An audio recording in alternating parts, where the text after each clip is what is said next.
You're listening to another ambitious entrepreneurnetwork.com podcast, the voice for entrepreneurs and small business. Now, onto the show. You're listening to the award-winning podcast, The Ambitious Entrepreneur Show, featuring business leaders to help you navigate a constantly changing marketplace. Want to become known as a trusted authority while building a thriving business you love? The Ambitious Entrepreneur Show will show you how. Here's your host, Anne-Marie Cross.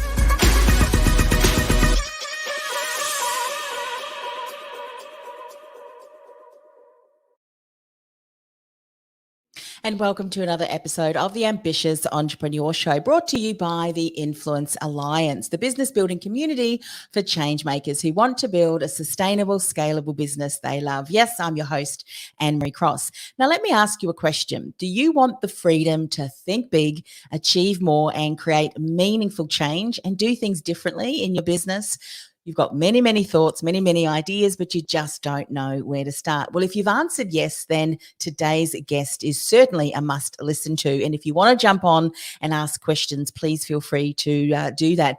Joining me on today's show is Cara Macklin. Cara, she is an award-winning serial entrepreneur, a global chief vision mentor and professional coach from NE and I, elevating ambitious entrepreneurs to create meaningful change. Now, Cara spent 15 years as director of the multi-million pound healthcare and hospitality group, the Macklin Care Group, which grew from 3 businesses with 250 staff to 7 businesses and 600 staff, and created Ireland's first lifestyle care home. Now, with an innovative mind and ambitious drive, Cara now helps other dynamic growing entrepreneurs globally to think big and achieve even more by sharing what she has learned. Now, on today's show, she is going to share how to learn, or how you can learn, award-winning new age strategies to create a culture of ideation and innovative thinking, understand why a culture of ideation is so important to survive in the future, as well as what challenges can inhibit this thinking. So welcome to the show, Cara. Oh, thank you, Anne-Marie, so much. It's lovely to be here. Yes, absolutely. Oh, and there we go. We've had some real interesting tech challenges today. But you know what? The show goes on, and I love today's topic because many businesses have been challenged, found themselves facing challenges which they probably had never even thought that they may experience. And I know through your career and through many of the initiatives that you've implemented in the Macklin Care Group, I'm sure we can learn so much from you. So tell us a little bit. I love to hear a bit of a backstory, the shortened version, obviously, but what was it and what is it about creative disruption, innovation, ideation, all of that really attracts you? Was it something that you recognized as an early age? What was that journey for you? Funny, I was chatting to someone today about this. I've always been very creative in terms of wanting to do things differently and think of how you put different things together to create a different outcome. So that was from an early age, and I've always been massively interested in business and entrepreneurship. I was asked at 8 years old what I wanted to do, and I said I wanted to run Tammy Girl, which was a fashion high street chain at that time in the UK. My first business I had at 15, running buses to local nightclubs, and then as I went through my career, I worked in London for a while and then came back to the family business, which, as you've said, is care homes, and my parents have a 4-star hotel and we've property, and I knew my niche was always how to think of the next level, how to think of doing things differently, and how to get the best out of a team to do that. So that was really what I was always very passionate about, and certainly we've seen in the last year it's more important than ever. So that obviously led on to me, as you said, disrupting the healthcare industry a number of years ago. And then now I go out and help. I run my own business now. I left the family business. So the skills that I've learned and the mistakes I've made, I want to teach other, big thinking and very dynamic entrepreneurs how to, a strategy and a process that I use rather than going through the mistakes and doing the things that I did wrong. Yeah, I love that. We hear a lot of times businesses saying, want to think big, want to do big things, got big goals. And whether that really is seen within their business. We can think it, but taking the right action is certainly something that's going to be so important. When you look back to some of the things that you were doing previously to what happened to now, I'm sure there are similar principles, several similar processes, techniques, all of that, but I know that a lot of businesses who think that, look, we're just waiting for things to go back to normal, with kind of those air quotes. I mean, if businesses aren't thinking or rethinking, reshaping, renewing what they're doing and hoping that things will go back to normal, I mean, even buyer behavior has changed, hasn't it? Businesses need to look at across different aspects of their business, a renewed thinking. So talk a little bit about that, what you're seeing happen, especially because of what's happened over the last kind of 12, 18 months. Sure. I mean, we all know, human behavior, psychology has massively changed. I mean, one of the things that the most important thing when we go to Maslow's hierarchy of needs is safety. That's the number one thing humans need. So that's where when COVID hit, that impacted everybody instantly, because not only were they not safe, there was something attacking them that they couldn't even see. So it was attacking our health and well-being, our lives, our livelihoods, and it was like this abyss. It was, here, but we couldn't see it. So that's what really scared everyone to the very core. And I suppose for me, I mean, you say what's different for me, yes, my life has been impacted like everyone else's, but actually nothing is different in the sense that I've been the crazy person for all my life, change, creating change, opportunities. I love this kind of environment, which, I'm not like most people.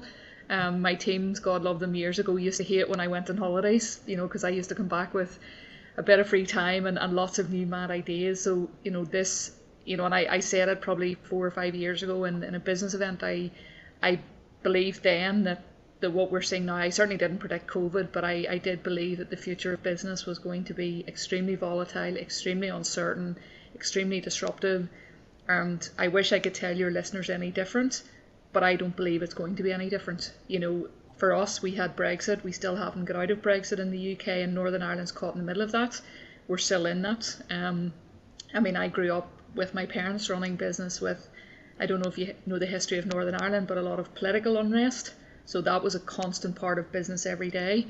And now COVID, and if it's not COVID, it's going to be something else. So for me, this, principle of what I do now with people is, if you aren't flexing your muscle of creative thinking and ideation as a leader, my opinion is you're not going to survive in the future.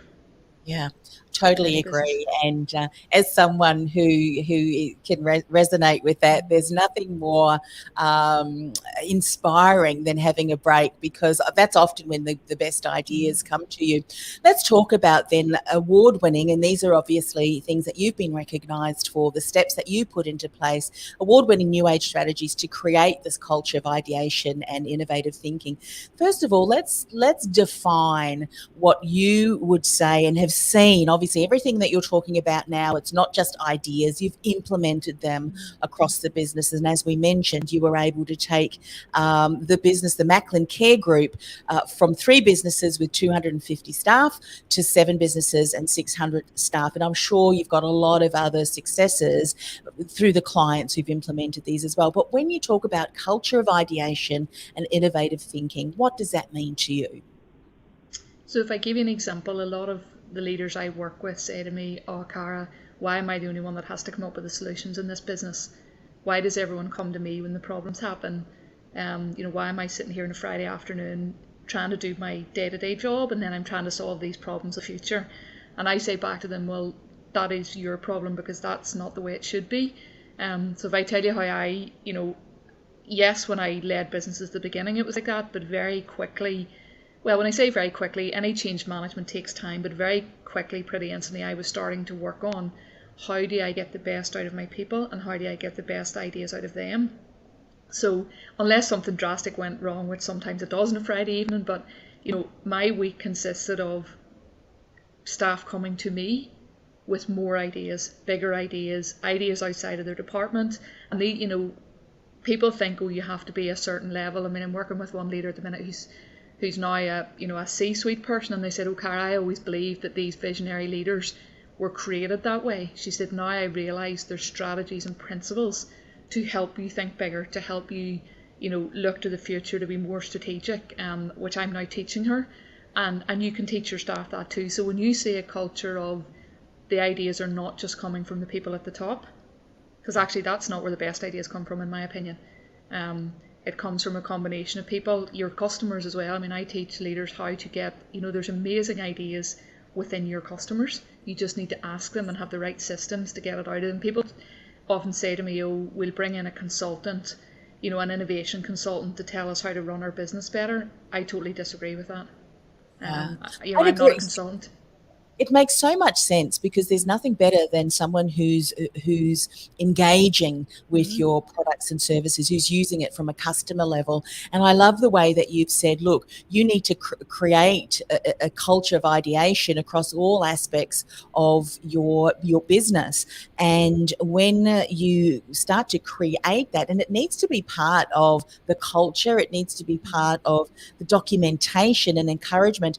And I think one of them, we're going to talk about what challenges that can inhibit this thinking as well, but please feel free to jump in. And by the way, we are going live, and so if you've got a question or a comment, you need to step on in, ask the question, and I'll bring that forward for Cara to answer. You need to be able to be clear on what that looks like, and encourage, your team to do that. Maybe even put systems into place on how people can approach you, because often when there's lots of ideas flying your way as the leader in the business, it can become quite overwhelming. But what you don't want to do is get to a stage where you say, look, I can't talk to you now, because what you'll do is you'll shut that down. So I would imagine that it comes from you knowing what that is, being able to express it to your team, but then also create a structure, a format that, again, strategically allows them to come forward so that you're not consistently bombarded. But what do you think the biggest challenges to creating this culture of ideation and maintaining it and ensuring it runs effectively? There's so many challenges, but I think the first one is, I work with leaders who are scaling their business. So they start out and, they're at that point where the business is very successful financially, but now they're bogged down in the detail. They actually have to run it.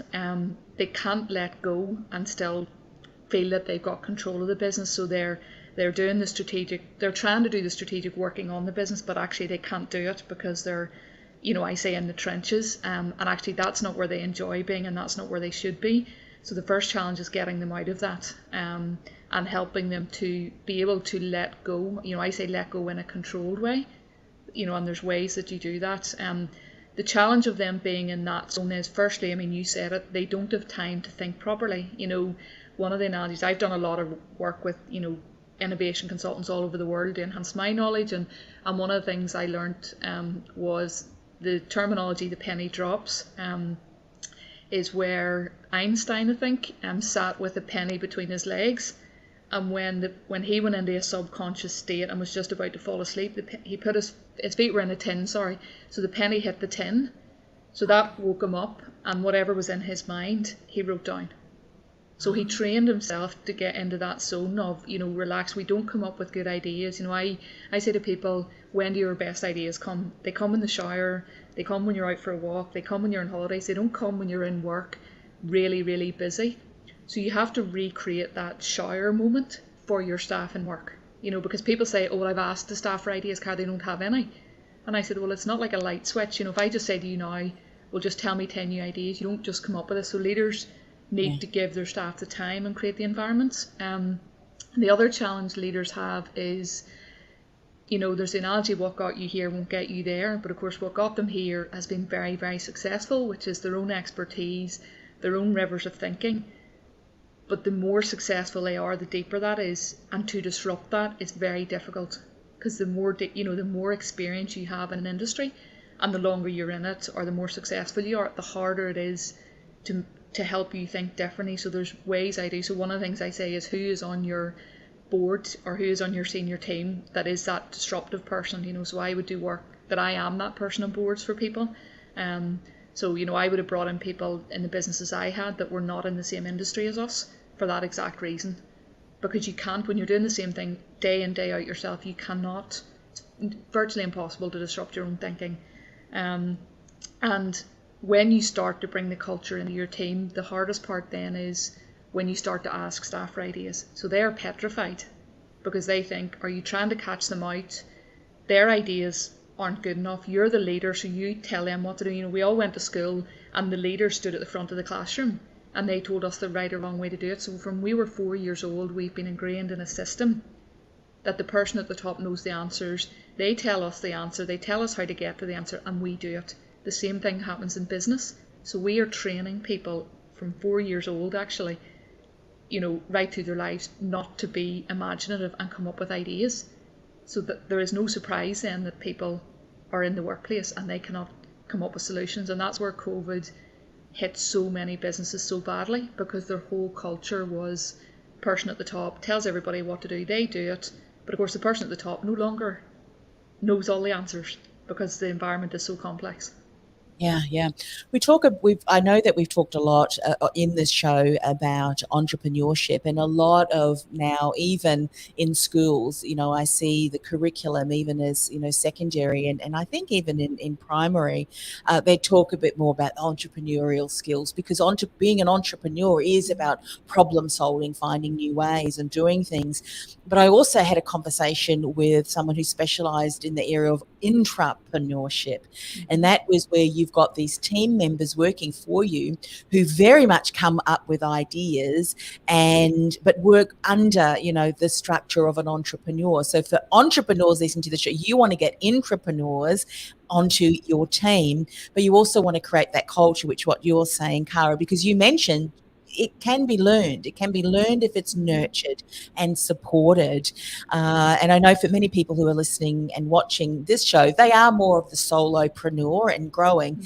However, as you so beautifully reminded us, we get to a stage that we can be, and we've heard this expression before, victims of our own success. As we continue to grow, we need to have the right team in the right roles before we even need them. But when we get stuck in the humdrum of the day-to-day operations, it can be difficult to kind of lead that way, create that path. But it's so important.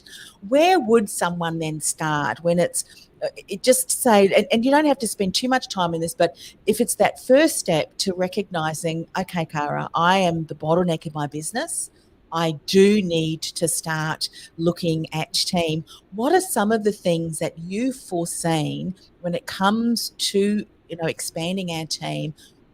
Are there some of these strategies that you've implemented that you've seen are so crucial to hiring the right team and ensuring that doesn't become a huge complex issue, because that often will happen too, which will stop in, ideation as well? Are there some insights you can share here too? Yes, you've covered quite a lot in that, but if I go, when I had much bigger teams, I wasn't strict about very many things, but I was extremely strict about recruitment. And I say to people, it's really awful that people bring in people that are not right for a job, because the impact on people's mental health, emotional health, financial well-being, when they, I don't believe anyone starts a job that doesn't want to go into the job, to just have to start it all over again. Recruitment is a difficult process for anybody. So we work very hard and have and when I say rigid, I don't mean rigid as in, putting pressure on people in an interview, but rigid in that we want to get the right people. And we want that, I say to people in an interview, you're here interviewing us as much, if not more, than we're interviewing you. And I've always been like that, 10 years ago, because it has to be a fit for both people. You have to realise, in terms of an ideation culture, you have to realise that you've very different personalities. I talk about the 4 different types. The minute I say innovation or ideation to some people like you and I, Anne-Marie, our eyes light up. Exactly. So we're just in any company that we're on that team, there's other people who are not that personality. That doesn't mean they don't have great ideas. You have to figure out different questions to ask them. So one of the things I say to my leaders, and people think this idea of ideation or creative thinking is about Google or coming up with the next iPhone. That's not what it is for me. It's about constantly creating better ways, new ways, solutions. So a very simple example, in hospitality, a waiter that comes up with a better system to take orders. We had one situation where we were having difficulty. Orders that were being taken were coming out wrongly, And he very simply said, well, whenever we take the order from the table, now this is done in hospitality anyway, but because he came up with this idea, he said, whenever we take the order from the table, why don't we make it a policy that all the staff have to go back over the order with the table and just say, oh, Amory, you've ordered burger and chips, Cara, you've ordered Coke and a steak. And I mean, that cut, that reduced like 20% issues down to 2%. So it's this constant small 0.01% of solutions every day from everybody that moves the business forward. It's not, the Steve Jobs and the iPhone for me is once in a lifetime. So that's the hard part, and just knowing different people look at things differently. So I train people how to ask different questions. I train them how to see the different types of people on their team and understand, some people will be able to do it in a public setting, a group setting. Some people who are more introverted, I would have known to go and talk to them in a much more relaxed format. One of the lines, this is probably a good one for people who are starting a team. One of the lines I teach every new leader I have with me is, if this was your business, what would you do? Yeah. Or how can we make your job better? What things can we implement or do for you that can make your job better? And thank you. I was going to ask you, around when we're thinking about innovation, we often think of the Elon Musks, but when we're thinking about our business and any business, and what you've just reminded us of is you can look at the entire customer journey from prospective customer right through to onboarding the customer to continuing, with that customer over a long term, and then even look at your documentation and your processes. And each and every one of those things, if we look at that 1%, come up with great questions that enables us to bring the best out of our team. If we look at, and when you say there's kind of 4, you're talking about DISC, DISC with those kind of, or is it something different? Well, sort of I suppose you've got, the one I use is, you've got 20% to start. So there you and I will jump anything new. We're great starters, we're terrible finishers, but we're the people who, will be all fired up at the beginning of a project. You have the people at the end of this graph who are, some people would be negative about these people and say they're just difficult. They won't change at all. They've been here too long. And sometimes that happens, don't get me wrong, but those are the people who need a lot more evidence. So just saying, if you say the word change or innovation or ideas or new ways of doing things to them, they immediately think, well, why are we changing it? Don't break it if it's, don't fix it if it's not broken. So they go into that arena of like, you're just changing this for the sake of it. So you have to be careful actually, because the people like you and I do keep changing things because we get bored. We'll break it just for the sake of breaking. Just for the sake of it, because we want, So you have to be careful because businesses can't sustain that either. So you need to understand. And then there's the two groups of people in the middle. One leans more towards the first set, so they don't jump as quickly. They need a bit of evidence and a bit more arm around the shoulder. And then the second lot, they wouldn't be difficult, but you'll see them sitting back in a meeting, and it might take 2 or 3 meetings with them. Whereas the people at the end, it might take 20. And the people at the end of the graph, you might need to meet on a 1-to-1. But the key thing is, I say to people, for any new ways of doing things, you don't have to get everybody in the organisation across the line. You have to get it to the tipping point, which is you get the majority. So it's the 80-20 rule. But you need to make sure the tidal wave is pulling towards your first group of people and not your last group of people. Because if the last group of people get a hold of the other 80%, you have big challenges. Yeah. So we have a whole system around how we do that. That's right. And what I think is so important, and especially for us who are very much those innovators, we love to change things. We do things the same old, saying, but we need those people as kind of stability, isn't it? I remember a time where I was working with someone, we got something mapped out and it was already mapped out and I was thinking other things. Is it just pulling you right back to earth there? And okay, let's just work on that. However, there's always a balance, isn't there? And as that visionary is the leader, we need to make sure that we're not creating so much of that fast pace that we lose those people, because we do need them. I'd imagine that if around the board table, and we've got all of those different styles of people and the way they approach things, if we know and we recognise and they can see that there are issues that we need to address, we could really say, well, look, what are some things that could be done, just small changes. But I love the way that you've said, the 80-20 rule. If you get 80% of people who do implement that change and who can drive that, then the others may not necessarily. It may take them a little bit longer. But we do need those follow-through people, those people that once it's there, once they love that, once they recognise and see the benefits, they are there driving behind the scenes, aren't they? Implementing. Yes, and so, I mean, I'm saying that, the other 20%, some of the most inverted commas challenging people at the beginning of the project, do not underestimate how powerful they are in the change when you get them on board. They've been some of my biggest drivers in making something happen. So, entrepreneurs and leaders often think, oh, well, they're just difficult, I'm not going to worry about them, I'm going to focus on the others. No, I focus very much on them as well. Because and someone who I would imagine is kind of a stakeholder amongst that group, because if you can get them on side, that one person who is there, they will be an advocate for you, and that they'll often share those ideas. It's interesting when we're talking about different approaches of people. Often in business we feel that there is conflict, that we feel that we're being held down by our team, but in actual fact, when we recognize the different communication styles, the preferences, it's going to take people longer. When we have that appreciation and are able to adapt to be able to get the best out of our team, because at the end of the day, we're all working for the same vision, aren't we? We're all working the same mission. We all want the same results for our customers if we've hired correctly, and it's just a matter of recognizing that. You mentioned something earlier on, and I want to remind people of that. So if you're just joining me, just repeating, we've got Cara Macklin. Your label or your title, I loved it. Was it creative, disruptive, strategist? I think I read on your yes. Yeah, exactly, on your LinkedIn profile. I mean, you mentioned with the various challenges that you've experienced, just in your country, in your nation. It's created in you, I would imagine, this ability to be very agile, to look at different ways of doing things differently, but not only just through challenges, but also just from is this able to be improved?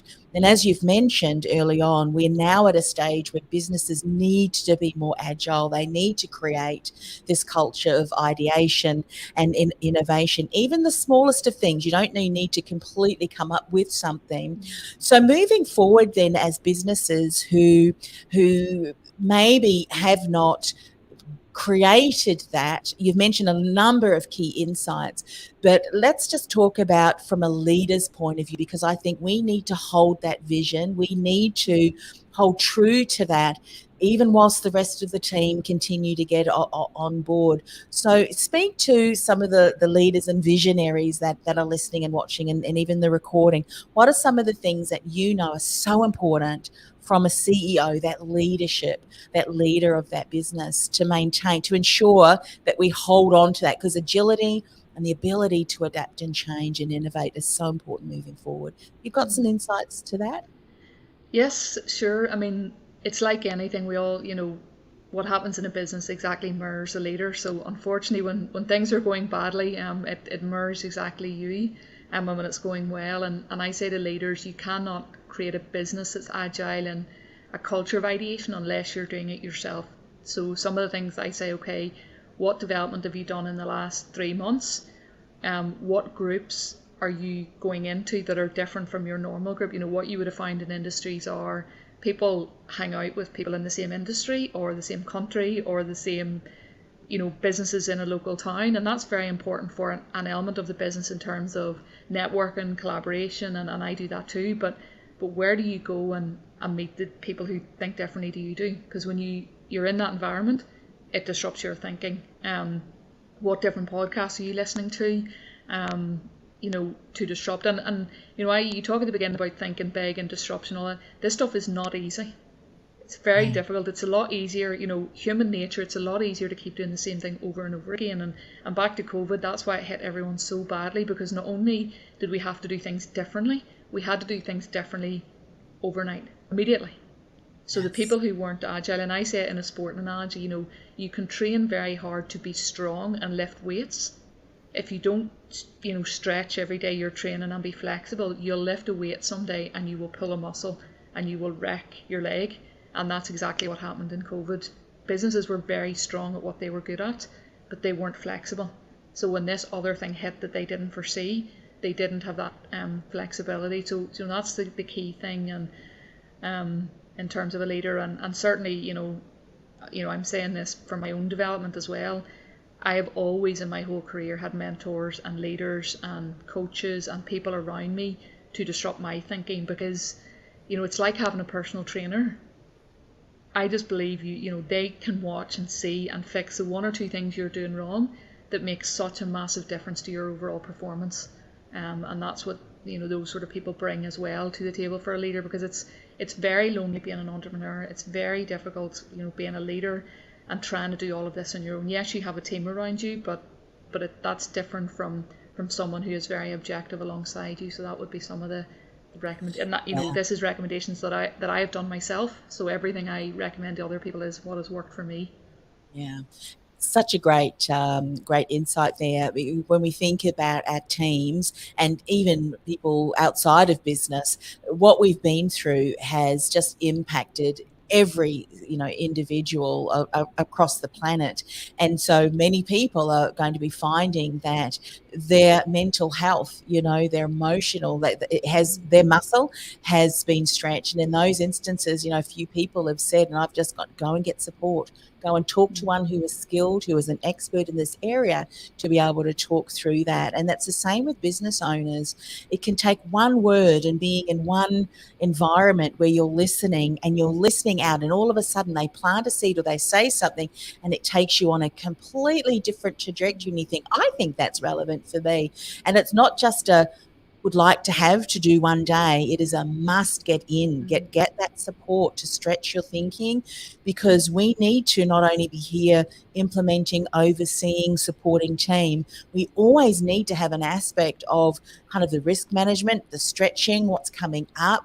And I think that's just going to be part of the CEO gym, isn't it? Getting in there, the leader gym. We need to be stretching that, because, as you so beautifully said, we need to be doing that ourselves. And when we start to do that, it'll trickle down. It just does into the team. And when you start to get really clear on that, often a lot of businesses aren't clear. I'm sure you would recognize that yourself, Cara, when you're working with a leader who says, well, we're doing this and this and this. We think that we're really innovative in that, but you could probably pick out a lot of different things. And once they realize that, it's like, I had no idea. Which is wonderful. So share a little bit more about the work that you do. How can people find out more about you? What's the best way to connect? All of that good stuff, Cara. Sure. So I do a number of different things. So I do a program where I teach the principles and strategies that I use in a very structured way that people can work through. I also do one-to-one work with leaders who want me to themselves, and very much a closer relationship. One of the other things I do as well is I'm on boards or advisory boards of companies where I am that, as you say, creative disruption strategist. So I'm the one that can ask that. I say, when you're not in an industry, that's the best person, because I can ask the stupid questions and not feel stupid, because that's the other problem with when you're in an industry.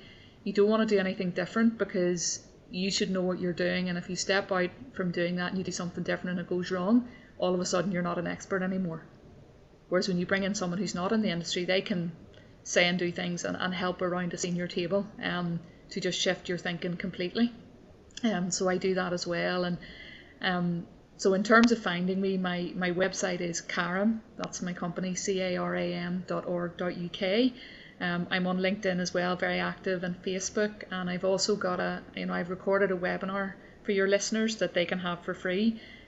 So it's on the website caram.org.uk/The Ambitious Entrepreneur, and your picture and my picture will come up on that page, Anne-Marie, and your logo, so they'll know they're on the right place. So that just teaches again some more additional things of that people can take away and hopefully implement. Yeah, that's fabulous. Look, thank you so very much for creating that. That's just marvelous. And of course, for those of you who are listening to the audio, you'll know that we've got comprehensive show notes as well with all of the highlights. We've got a workbook for you too. We'll have the link that Cara just mentioned. So you print out the workbook, you'll bring that, you've got all of the insights there that you'll be able to pick up from today's show, but then definitely go and watch the webinar, because as Cara has just mentioned, moving forward, we need to have the mindset of being more innovative across all aspects. It can be just the smallest thing that we change that can make the biggest impact. I remember, Cara, years ago hearing one of my colleagues who was talking about marketing, and she was talking with a business who was an in-person business, and they came up with this great idea that they would open an extra day. And I think it was a Friday. And then they were quite surprised that no one actually took them up on that.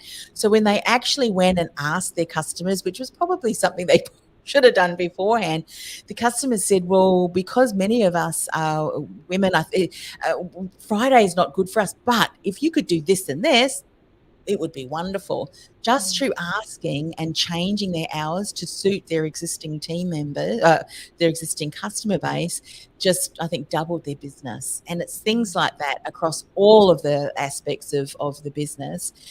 All of the little 1% can add up to incredible percentage. And I think even the success alone, and I'm sure you could give feedback to this, Cara, when you do start doing that as a business, and this is so important too, recognize the team, praise them for that, bring it back to them and say, look at what you guys have created. That goes a long way too, doesn't it? In them sharing even more ideas, because they can see the outcome and the successes that have been able to be achieved because of this culture of ideation and innovation. Yes? Oh, hugely important, Amory. I mean, if people say to me, I can't get buy-in from the team to do things, I said, well, the easy way is they come up with the idea. I mean, even ideas at my team, like if I had a care assistant or a waiter or, anybody, people would say in inverted commas or lower down in the organisation, they're actually not in my view, because they're facing clients, so they're the most important in an organisation.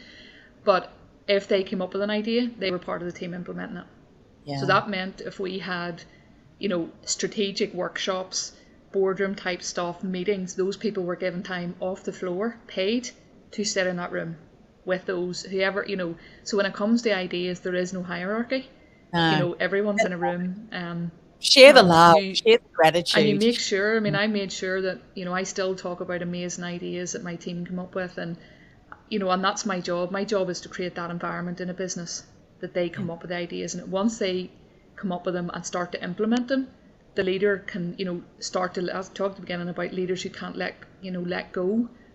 They can start to let go and know that it's going to be in good hands, as long as they have a few key things in place to make sure it's done properly, and they can move on to the next thing, which is what they need to do, because there's no one else doing that, which is really important as well. And one of the things that came to my mind there just when you were talking about the Friday opening, what I would say is, if you're going to do this kind of work in your business, and I believe you need to, otherwise you will not survive, as I said, but you will get it wrong. Like you'll come up with 10 ideas, one might work. I mean, so people now would look at that Friday example and say, why did we not think of that in the first place? The way I look at it is, brilliant. By doing the Friday example, we now have the information from customers. If we hadn't done the Friday example, customers wouldn't have come back and said to us, well, that's great, but that doesn't work for us. So it's how you view these things. A lot of people would view that as a failure. I would view that as a brilliant step in getting to the next step, which doubled the business. If we had never done it, we would never have got to the next step. Yeah, that's so true. And be mindful who you share your ideas to and with. And it's a fine balance, isn't it? I know sometimes, I come up with those ideas and my husband just goes, yes, yeah, okay. But you know what? As you've just said, one idea lands to the other. As long as we've got a focus and we've got that solid business model in place. I have loved today's conversation. I could talk to you all for the rest of the day. Me too. But it's good. You've got to get in the sphere, if you will, of people such as yourself, others who are in, because there's a different type of energy, doesn't it, when you get a group of people like that around the room. And so look out for them and treasure those relationships that you build with colleagues that you can kind of brainstorm, because you just never know what you could come up with just through sharing something. And I think now is so much more important, which is why I love having these conversations and networking with people around the globe, because, we now realize that there's so many more people online. Don't wait to open up again. There are things that, you and I met through LinkedIn. Yes. Both of us. And when we were talking, I thought, I've got to get you on the show. Logistics, location does not matter now. We've got technology that enables us to tap into great minds such as yourself, hire people, invest in people such as yourself around the globe. And so, we're not able to seek that unless we're searching, and we're doing that intentionally. And it needs to be part of our day-to-day business. So thank you once again for coming on the show. Reach out to Cara. Thank you so much for Please having do me. that. And again, I really appreciated our conversation today. Me too. This podcast is brought to you by theinfluencealliance.com. Want to influence real change with your message by becoming known as a trusted authority in your industry while building a sustainable and scalable business you love? Find out how by accessing our free podcast series at www.theinfluencealliance.com/podcast series. That's theinfluencealliance.com/podcast series.